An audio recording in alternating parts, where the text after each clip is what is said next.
They were banging on my door like the house was on fire. Mom shouting my name, Dad pacing behind her, phone in hand, muttering about lawyers. Funny how fast they panic when it's their name on the line. But I didn't answer the door. I just watched them through the peephole, calm, quiet, satisfied. 2 weeks earlier, my 8-year-old son stood in our hallway clutching a red t-shirt we bought for Family Sports Day. He was grinning. He even practiced his baton handoffs with the dog. That morning, I dropped him off at their house, my parents, same as I'd done last year. They said it was just easier for the whole family to meet there before heading to the park. Said the teams were already finalized, the structure too tight for last-minute additions. Said there were only enough shirts for registered names. They smiled when they said it, patted his head, and told me he could cheer on the sidelines. He didn't understand, not at first, but I did. I picked him up later that evening. His shirt was still folded, untouched. He didn't look at me when he buckled himself in, just said, "They told me I could keep score." My parents tried to downplay it, blamed logistics, claimed they didn't know there'd be such a big turnout. I nodded, smiled. Then I did what I always do when someone underestimates me. I went quiet. They didn't know I worked a double that night. Didn't know that while they drank wine and posted photos with their official teams, I was watching, scrolling, counting. 124 people in total. From cousins I hadn't seen in a decade to neighbors who RSVP'd that morning. They even made t-shirts for the dogs, but not my son, because they didn't want him in the family photo. They wanted him adjacent, a prop, an afterthought, and I'd had enough. You see, my parents are legacy obsessed. My dad chairs the community board. My mom runs a local charity. Their entire identity is built on curated appearances, happy family, good values, perfect grandparenting. They rely on me to uphold it. The single mom who made it work, the nurse who stayed close, the obedient daughter. They never imagined I'd be their reckoning. But I've spent the last decade learning to make wounds invisible, to cut in silence, stitch without drama. I'm surgical when I need to be. And this needed precision.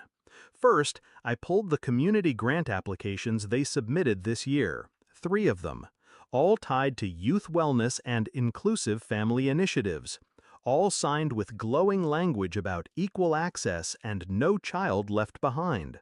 I submitted a quiet complaint, anonymous. Then I requested the attendance records from the City Parks Department, Sports Day registration lists, names, dates, team rosters, every child listed, every parent, every dog. I attached photos, the family group shots, the team rosters, and the caption boasting, "Everyone joined in, everyone but one." They received a call within the week. The local news picked it up first.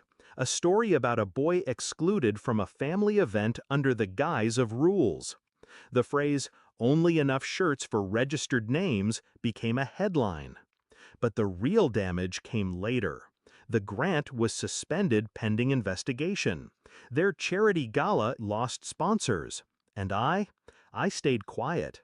Until they showed up at my door. I opened it after they rang for the 4th time. Let them see my face. Calm, unshaken.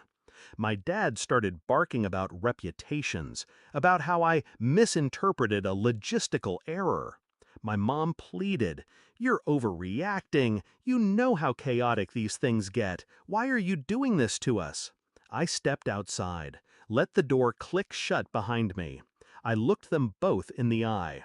"You excluded my son," I said, low and measured.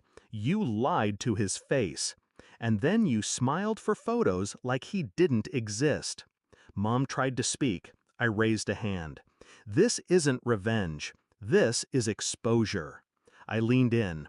"The only reason this is spiraling is because you built a kingdom on lies, and all I did was whisper the truth." They stared at me like I'd slapped them. But I hadn't. I hadn't done a single thing to them that they hadn't already done to him. I just made sure the world saw it. We haven't spoken since. No apologies, no explanations. But the calls stopped. The door stopped knocking. And sports day? My son and I hosted our own. Backyard, balloons, trophies from the dollar store. A team of 5, all real friends, not blood. He wore the red t-shirt this time. It fit perfectly. There's a photo of him on my mantle now, grinning, arms up, medal around his neck. He doesn't know what I did, doesn't need to. He just knows he's seen, counted, chosen, and that's more than they ever gave him. Legacy is funny like that. My parents spent their lives building a name they thought would outlive them. Turns out, it only took one child.